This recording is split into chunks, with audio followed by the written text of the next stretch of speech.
Everyone, Ryan here, and welcome to my review of the LEGO Star Wars set number 75358, TENOO JEDI Temple, with no pieces, according to the box. Just kidding, this is the non-American box. There's actually 124 pieces inside for the low price of $40 US, based on the new show Star Wars Young Jedi Adventures, which I haven't watched yet, but it does seem like a match made in heaven for LEGO Star Wars and the 4+ lineup. In the set, we do get 3 minifigs, which is what most of the older folks watching this video are probably interested in, with Master Yoda, Liz Soleil, and Kai Brightstar. A couple new characters in there, along with a new Yoda headpiece, might be interesting to some people. And on the back of the box, we have everything included laid out as plainly as possible, plus some highlights for the build. Inside the box, you'll find 3 numbered bags and a few extra large parts. You'll also find not 1, not 2, but 3 instruction manuals. In a set this small, pretty crazy, and it is the full 4+ experience, down to wasting an entire page on every step to show kids that they do need to put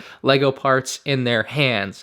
I really don't know how I did this when I got my first LEGO set. The Yoda minifig here is probably the highlight for the set for most collectors, and the best way I can describe this figure is it's how I would have imagined a younger Yoda to look before Baby Yoda came along. The massive eyes kind of remind me of the LEGO Clone Wars version of Yoda, and the white outfit, nothing in particular there, but it's a really clean look to have all white on Yoda. He does have a different shade of green than we've ever seen on Yoda, using a lime green, and it should be noted the head is pretty rubbery. You can see the ears have quite a bit of bend to them. Next we have Liz Soleil, purple lightsaber with a gold hilt, definitely color matching the rest of the character there with the purple hair. I really like the hairpiece on this character. It's a really good one and shows how good and accurate LEGO Star Wars can be on what is just a kid's toy. Stupid defenders of LEGO don't know anything. This is phenomenal. Great job LEGO Star Wars on this. Probably one of the best made for LEGO Star Wars ever. Now the capes for these juniorized LEGO Star Wars sets only have one singular hole at the top, so it's a bit easier of an attachment process than normal. And finally, she does have a second facial expression, which feels very anime-y to me. I don't watch anime, but that's what I would equate that face to. Finally, we have Kai Brightstar, who's wearing some green gloves, which is an odd aesthetic choice for the guy, but, you know, more power to him. Really good torso print, nice smiley face, and the best part of the figure is probably that mohawk hairpiece. I think that's a great hairpiece made just for this character. They've gone the extra mile for this set for 4-year-olds, but don't do it with sets that adult collectors want. But I'm not going to tell you it's a bad thing here. I'm just saying it's a bad thing that they haven't done it for other things in the past. It's phenomenal here. They also included a spoiler for Kai's future, with his second face being his Order 66 face. Let's talk about the builds and play features for this juniorized LEGO Star Wars set, none of which, of course, are made with the adult collector in mind, and I think you can gather that from just looking at it, but we'll start with this here training droid. The astromech head on top looks great, and it's put on a clear piece to make it look like it's floating, I believe. And then we have this blue piece here, which is supposed to be like a lightsaber blade that the characters can interact with. As you spin this around, they can hit it or be hit by it. So if we bring in Liz, we can flick this around and it can knock her down, but she did block it with her lightsaber. So I think kids can have a lot of fun playing with something like this. As simple as it is, it does seem like a fun little thing for 4- and 5-year-olds. Next, we have the speeder bike, which I was pretty high on coming into. I thought it reminded me of the Tusken Raider encounter speeder bike that Anakin had from episode 2.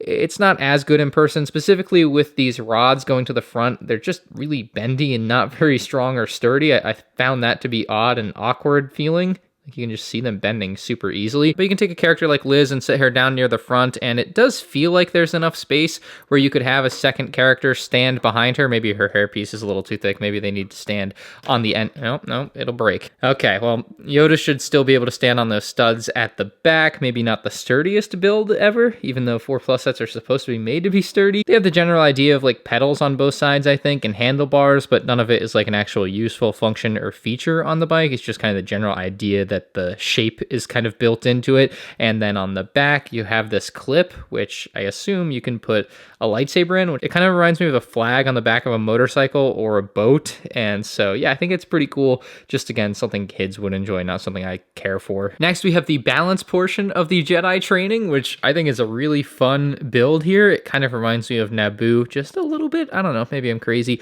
But we have a couple of boxes that sit on basically a Technic piece, and and it can rotate slightly. So we'll bring Kai in here and you can see he balances on there. I don't really, like, it's not actually a function that you can like try to make them balance straight up with, but just the idea that they're there and you can wiggle them back and forth. I guess the brick can fall off maybe, but like wiggling them back and forth can be kind of fun maybe. It's also the first time Lego Star Wars and Minecraft have had a collab. Finally, we have the Lego Star Wars Jedi Temple we never thought we'd get, the TENOO Jedi Temple, which aesthetically kind of hits the nail on the head. Like, it's got really nice printed pieces with some foliage printed onto it, plus some actual physical Lego foliage pieces. So I really think they did a good job with that. Got the general tan color of the temple down.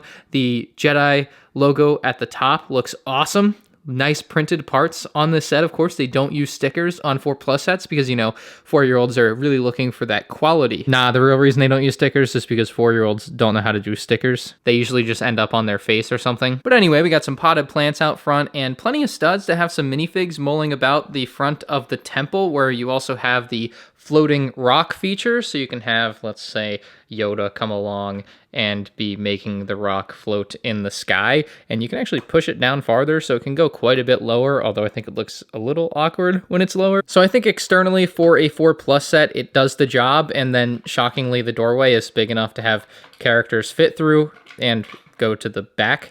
Hey, there he is. So starting at the top, we have a big blue crystal, and then we have a bunch of clips where you can actually take a lightsaber and clip it up there. And so it's really nice to have that extra storage capacity so you can hide their lightsabers somewhere while they use the rest of the interior. On the right side, we've got bunk beds with a ladder leading to the top bed. Now, if I was going to ask for anything here, I would ask for some studs to be able to have the minifig legs attached to, but then again, the cape gets in the way. It's an awkward bed setup overall, I would say, just because of the capes getting in the way. So you can have them both sleeping there, but they're really apt to fall out of the beds, which could be a fun play feature, I guess, that the characters literally just fall out of the bunk bed, and, you know, kids can have fun with anything like that. So a really simple feature made up of like a dozen pieces. And then on the left here, we've got some blue milk. Unfortunately, not a printed piece, just a standard blue box. Then we have a cookie and a skillet on the stove being cooked, I guess. That's the idea. Just some food being made over here. Or maybe it's supposed to be a pancake. I don't know. I just flipped it. Nice little kitchen area. Nothing crazy on the inside. There's less space on the inside, I think, than there is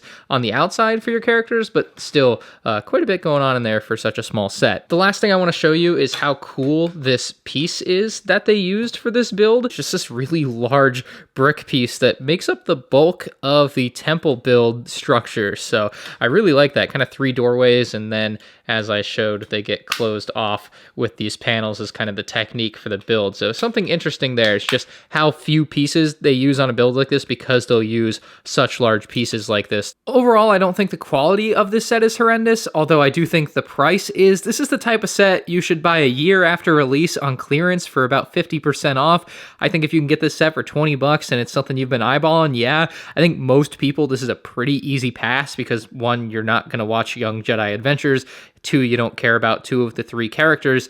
And 3, the Yoda, while kind of good, still isn't a Yoda from anything. I guess it's kind of High Republic Yoda, and maybe that's the reason you want to pick it up. But outside of that, there's nothing else in this set other than the Yoda that I think any like adult collector would really want. Now for my rating, I'm going to rate it for 4-year-olds, and 4-year-olds of course aren't the ones actually spending money on this, so money is no object. At $40, who cares if you're 4 years old? You just want this set and you want to have fun with it. It's kind of like a 9 out of 10 or 10 out of 10 playset for kids. I mean, it's got a lot of role playability, small features and functions, and train to be a Jedi type of things that can be really fun to recreate from the show if you've got your kid watching the show.